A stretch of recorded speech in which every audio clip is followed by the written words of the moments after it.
Good morning students. Pacific academy की online classes में आप लोगों का हार्दिक अभिनंदन है। मैं अंकुश शर्मा। केमिस्ट्री में आज हम चर्चा करेंगे पार्ट नंबर लेसन नंबर 8 की। लेसन नंबर 8 का नाम है D and F block element. D and F block element आप लोगों का लेसन है, अच्छा लेसन है। और चर्चा करेंगे D and F block element में आप लोगों के दो पार्ट हो गए, part number first D block and part number second F block element. सबसे पहले हम पार्ट नंबर फर्स्ट की चर्चा करेंगे। और पार्ट नंबर जो आप लोगों का फर्स्ट है वो पार्ट नंबर फर्स्ट है आप लोगों का D block element. D block element सबसे पहले डी ब्लॉक एलिमेंट में हम डी ब्लॉक तत्व की परिभाषा डेफिनेशन की बात करेंगे। क्या होता है डी ब्लॉक और डी ब्लॉक के तत्व कौन कौन से हैं, किस वर्ग में आते हैं, आवर्त सारणी में कितनी इनकी संख्याएं हैं, वगैरह वगैरह। तो सबसे पहले हम डी ब्लॉक एलिमेंट की डेफिनेशन की बात करेंगे, परिभाषा की।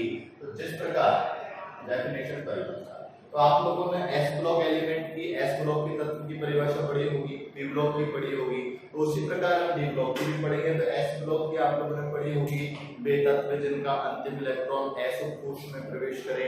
हम यहाँ बात करेंगे डी की, तो इसका मतलब वे तत्व जिनके अंतिम इलेक्ट्रॉन डी कोश या डी कक्षक में प्रवेश करे। कौन से ब्लॉक के तत्व कहलाएंगे आपके डी ब्लॉक के। चलो मैं डेफिनेशन भी लिख देता हूँ आप लोगों के लिए। वे तत्व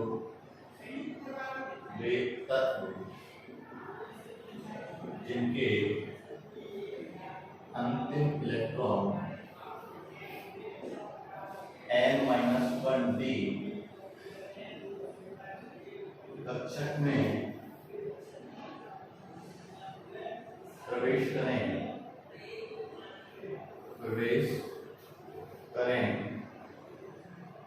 डी ब्लॉक के तत्व कहलाते हैं। यहाँ हम इसकी बात करना चाहें तो डायरेक्टली हम बात कर सकते हैं, डायरेक्टली हम लिख सकते हैं डी कक्षक, डायरेक्ट भी बोल सकते हैं, लेकिन ये ऑथेंटिक आप लोग की डेफिनेशन हो गई। तो परिभाषा लिख दिया पहले, वे तत्व जिनके अंतिम इलेक्ट्रॉन n-1 डी कक्षक में प्रवेश करें डी ब्लॉक के तत्व कहलाते हैं। यदि हम एग्जांपल की बात करना चाहें तो सबसे पहला जो एलिमेंट है आप लोगों का डी ब्लॉक का वो है स्कैंडियम Sc। यदि हम इसका इलेक्ट्रॉनिक विन्यास देखना चाहें तो इसका इलेक्ट्रॉनिक कॉन्फ़िगरेशन हुआ आप लोगों का 1s2 2s2 2p6 3s2 3p6। यहाँ हम बात करेंगे 3d की और यहाँ हम बात करेंगे 4s की। इस तरीके से भी लिख सकते हैं 1s2 2s2 2p6 3s2 3p6, यहाँ 4s और यहाँ 3p। किस नियम की पालना हुई है यहाँ n+l के नियम। क्लियर। यहाँ भी n+l का नियम लगाना है, यहाँ भी n+l का नियम लगाना है। दोनों तरीके से हम बात कर सकते हैं। तो 2 और 2 4, 6 और 4 10 और 2 12 से 18 के बाद इलेक्ट्रॉन किसमें प्रवेश करेगा 4s में। किस नियम के हिसाब से n+l के नियम के हिसाब से। तो 18 और 2 20 और 21। यहाँ भी हम बात करना चाहें तो 18 और 2 20 और 21। ये आप लोगों का कौन सा इलेक्ट्रॉन है 21वां अंतिम इलेक्ट्रॉन। कौन सा इलेक्ट्रॉन है 21वां अंतिम इलेक्ट्रॉन है जो किस कक्षक में प्रवेश कर रहा है, जो प्रवेश कर रहा है आप लोगों का डी कक्षक। क्लियर। यहाँ हम देखना चाहें तो 2 और 2 4, 6 और 4 10 और 2 12 6 18 2 20 और 21। ये आप लोगों का कौन सा इलेक्ट्रॉन हो गया बेटा, ये आप लोगों का हो गया अंतिम इलेक्ट्रॉन। और अंतिम इलेक्ट्रॉन किसमें प्रवेश कर रहा है, अंतिम इलेक्ट्रॉन प्रवेश कर रहा है आप लोगों के डी कक्षक। डी कक्षक, तो डी कक्षक में डी ऑर्बिट में एंटर करने के कारण डी ऑर्बिट में एंटर करने के कारण स्कैंडियम आप लोगों का कौन से ब्लॉक का एलिमेंट हो गया, डी ब्लॉक का एलिमेंट। क्लियर। तो डेफिनेशन आप लोगों के सबको बढ़िया तरीके से आ जानी चाहिए। बेहतर त्रिज्यन के अंतिम इलेक्ट्रॉन n-1 d कक्षक, या डायरेक्टली बोल सकते हैं डी कक्षक, या कक्षक लिख के उपकोष भी हम बात कर सकते हैं। क्लियर। चलो उपकोष में प्रवेश करें, कक्षक में प्रवेश करें, डी ब्लॉक के तत्व कहलाते हैं। एग्जांपल हमने लिख दिया स्कैंडियम का। स्कैंडियम में आप लोग देख रहे हैं ये वाला आप लोगों का 21वां, जो कि कैसा इलेक्ट्रॉन है, अंतिम इलेक्ट्रॉन है, और ये अंतिम इलेक्ट्रॉन किसमें जा रहा है, डी कक्षक में जा रहा है। डी कक्षक में जाने के कारण स्कैंडियम आपके कौन से ब्लॉक का एलिमेंट हो गया, डी ब्लॉक का एलिमेंट। क्लियर हो गई। चलो नेक्स्ट आगे चलते हैं अपन।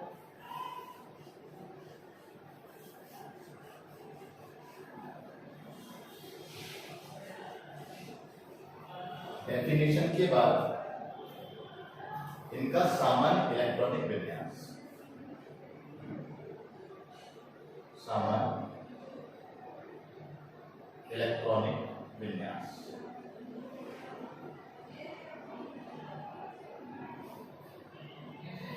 n-1 b 1 से 10 n-1 से। चलो हम बात कर रहे हैं यहाँ डी ब्लॉक के तत्वों के सामान्य इलेक्ट्रॉनिक विन्यास की, जनरल इलेक्ट्रॉनिक कॉन्फ़िगरेशन की। जनरल इलेक्ट्रॉनिक कॉन्फ़िगरेशन क्या है इनका, n-1 d 1 से 10 और n-1 से 2। आप लोग देखेंगे जो ये ns है ये आप लोगों का मतलब कौन सा कोष है, ये आप लोगों का बाह्यतम कोष है, आउटर सेल। कौन सा सेल है, आउटर सेल। क्लियर। और ये आप लोगों का कौन सा सेल है, उपांत कोष, इनर सेल। क्लियर। उपांत कोष का मतलब क्या होता है, अंतिम कोष से एक कम।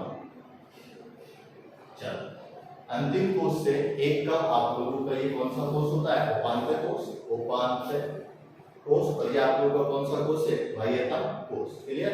हम यहाँ बात करते हैं, किसकी बात करें अगर आपको ध्यान हो तो यहाँ हम लिखते हैं 1s, यहाँ लिखते हैं 2s और 2p, यहाँ लिखते हैं 3s 3p और 3d।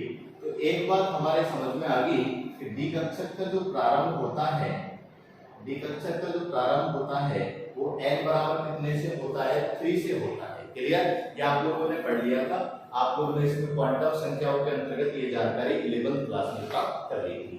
अब यहाँ आते हैं हम तो बाह्यतम, और ये आप लोगों का कौन सा कोष, उपांत कोष। ये बाह्यतम कोष और ये उपांत कोष। उपांत कोष का मतलब क्या होता है, अंतिम कोष से कितना कम, एक कम, least one, outer cell. Clear. तो चलो यहाँ n की वैल्यू क्या रखें, n की वैल्यू उतनी होनी चाहिए कि एक आप लोग एक आप घटाने पर वहां कितना आ जाए, 3 आ जाए। तो सर कम से कम n की वैल्यू कितनी होनी चाहिए, कि सर कम से कम n की वैल्यू 4 तो होनी ही चाहिए। यदि 4 होगी तो 4 - 1 करेंगे तो कितना आएगा, 3 आएगा। तो यहाँ n की वैल्यू 4 आई तो यहाँ 4s हो गया। और यहाँ हम बात करेंगे तो एक कम करेंगे तो 4 - 1 d करेंगे तो यहाँ कितना आएगा, 3d। बोलो क्लियर यहाँ। तो ये आप लोगों का कौन सा सेल हो गया, आउटर सेल हो गया, और ये आप लोगों का कौन सा सेल हो गया, उपांत कोष, इनर सेल हो गया। बोलो क्लियर हो गए। उपांत कोष का मतलब क्या होता है, अंतिम से एक कम। तो यहाँ n की वैल्यू कितनी दिखाई दे रही है आपको, 4, और यहाँ n की वैल्यू कितनी आ रही है, 3। बोलो क्लियर बात सबके, बात समझ में आ गई। चलो आगे। अगर यहाँ 5s होता तो यहाँ क्या होता, 4d होता। यहाँ 6s होता तो यहाँ क्या होता, 5d होता। बोलो क्लियर। यहाँ 7s होता तो यहाँ क्या होता, 6d। बोलो क्लियर, आज समझ में आई। चलो आगे चलते हैं। तो ये आप लोगों का सामान्य इलेक्ट्रॉनिक विन्यास हो गया। अच्छा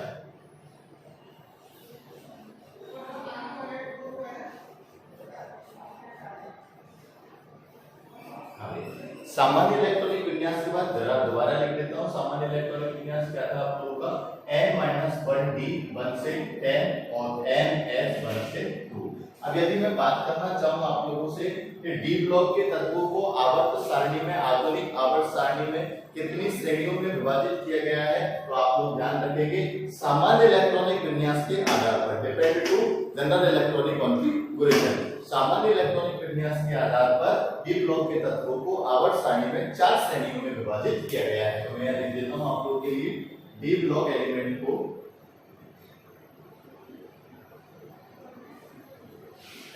को आवर्त सारणी में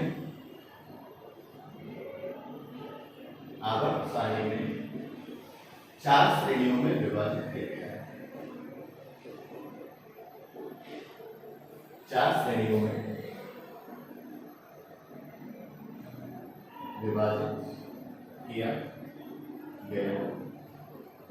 वो 4 श्रेणी कौन कौन सी है जरा ध्यान देंगे। यहाँ पहली श्रेणी का नाम है 3D, उसका नाम है दूसरा 4D, उसके बाद 5D और उसके बाद 6D। बोलो क्लियर। L बराबर यहाँ 3D, यहाँ 4D, यहाँ 5D और यहाँ 6D। ये आपको पता होना चाहिए ये किससे रिलेटेड है। इसका मतलब ये सभी कौन से कोष है आपके उपांतर कोष।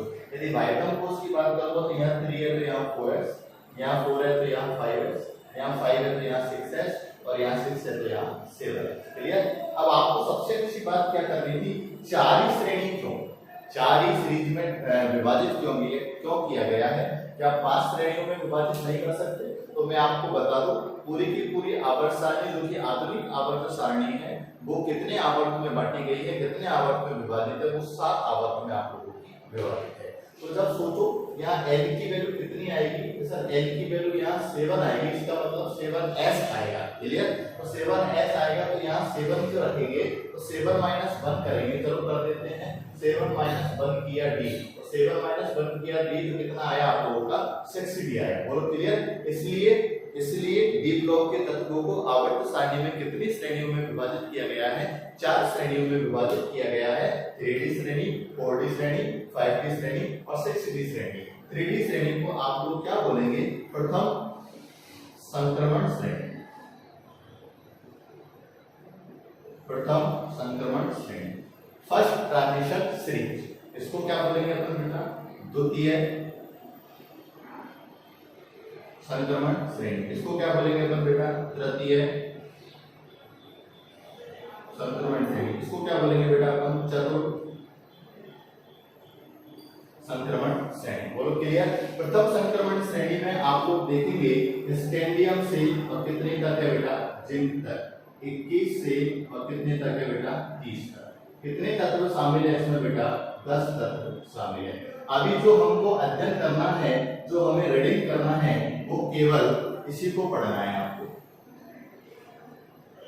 इसको प्रथम संक्रमण श्रेणी ही आप लोगों के सिलेबस में, हालांकि मैं चारों श्रेणी आपको बता सकता हूँ कितने कितने तत्व है, लेकिन अभी आपको प्रथम संक्रमण श्रेणी की ही बात करनी है। तो कितनी श्रेणियों में विभाजित किया गया है, 4 श्रेणियों में, 3D, 4D, 5D और 6D श्रेणी। क्लियर।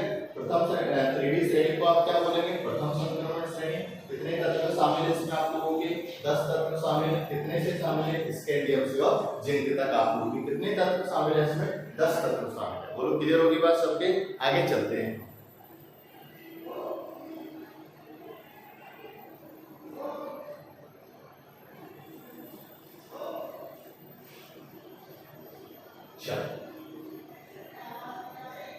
अब आप लोगों के पुस्तक में, किताब में, बुक में आप लोगों को एक क्वेश्चन दे रखा है। वो क्वेश्चन क्या है कि डी ब्लॉक के तत्वों को हम संक्रमण तत्व कहते हैं क्यों। तो मैं लिख देता हूं इसको, डी ब्लॉक के तत्वों को संक्रमण तत्व कहते हैं।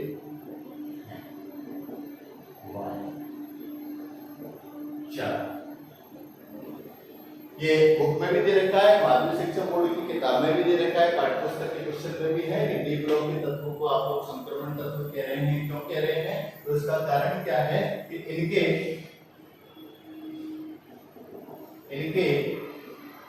n-1d कक्षक कैसे होते हैं बेटा, अपूर्ण होते हैं, अपूर्ण होते हैं। इनके n-1d जिसमें आप लोग इलेक्ट्रॉन भर रहे हैं, वो n-1d कक्षक कैसे होते हैं बेटा, आप लोगों के अपूर्ण होते हैं। एवं ये s ब्लॉक के तत्व वे टी ब्लॉक के तत्वों के मध्य में उपस्थित होते हैं।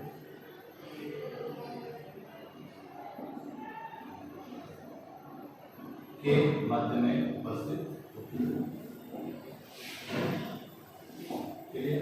आपको जो आंसर है वो तो केवल यही आंसर है। क्या आंसर है कि इनके n-1 डी कक्षक कैसे होते हैं, अपूर्ण होते हैं। तो आपको सबसे पहले तो ये ध्यान होना चाहिए जो डी ऑर्बिटल होता है, जो डी ऑर्बिटल होता है, जो डी कक्षक होते हैं, उसमें कितने मैक्सिमम इलेक्ट्रॉन होते हैं, कि उसमें मैक्सिमम इलेक्ट्रॉन कितने होते हैं आप लोगों के 10। मैक्सिमम इलेक्ट्रॉन कितने होते हैं, 10 इलेक्ट्रॉन होते हैं। ये इसकी कैसी है, ये पूर्ण है। अब वो यूं कह रहा है आप लोगों से कि इनको संक्रमण तत्व हम क्यों कहते हैं, तो आप उसका आंसर दे रहे हैं क्योंकि इनके n-1 डी जो कक्षक होते हैं वो कैसे होते हैं, अपूर्ण होते हैं। इसका मतलब उसमें डी कक्षक में 1 हो सकता है, 2 हो सकता है, 3 हो सकता है, 4 हो सकता है, 5 हो सकता है, 6, 7, 8 और 9 हो सकते हैं। यदि 1 से लेके 9 तक उपस्थित हैं तो वो आप लोगों को क्या कहलाएगा, संक्रमण तत्व, ट्रांजिशन एलिमेंट कहलाएगा। लेकिन यदि 10 उपस्थित है तो वो आप लोगों का ट्रांजिशन एलिमेंट नहीं कहलाएगा। इस पर आप लोगों के 2 प्रकार के क्वेश्चन बनेंगे, एक तो जिंक, कैडमियम और Hg से बनेगा और एक कॉपर वाला क्वेश्चन आप लोगों के बनेगा, Cu, Ag और Au।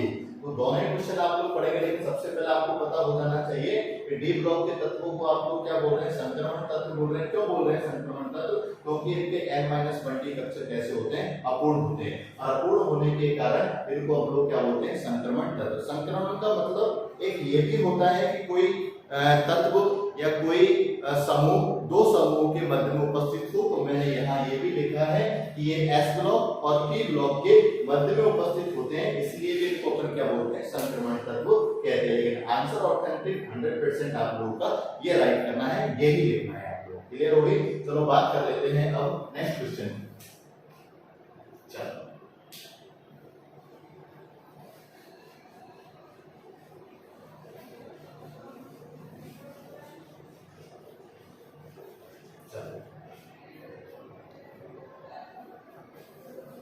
ये क्वेश्चन आप लोगों का होमवर्क है। होमवर्क का क्वेश्चन लिखेंगे। क्या क्वेश्चन है, जिंक डी ब्लॉक एलिमेंट है,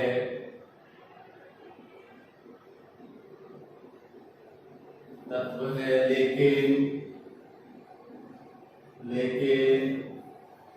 संक्रमण तत्व नहीं है, क्यों। क्लियर। नेक्स्ट क्लास की चर्चा कल करेंगे। धन्यवाद।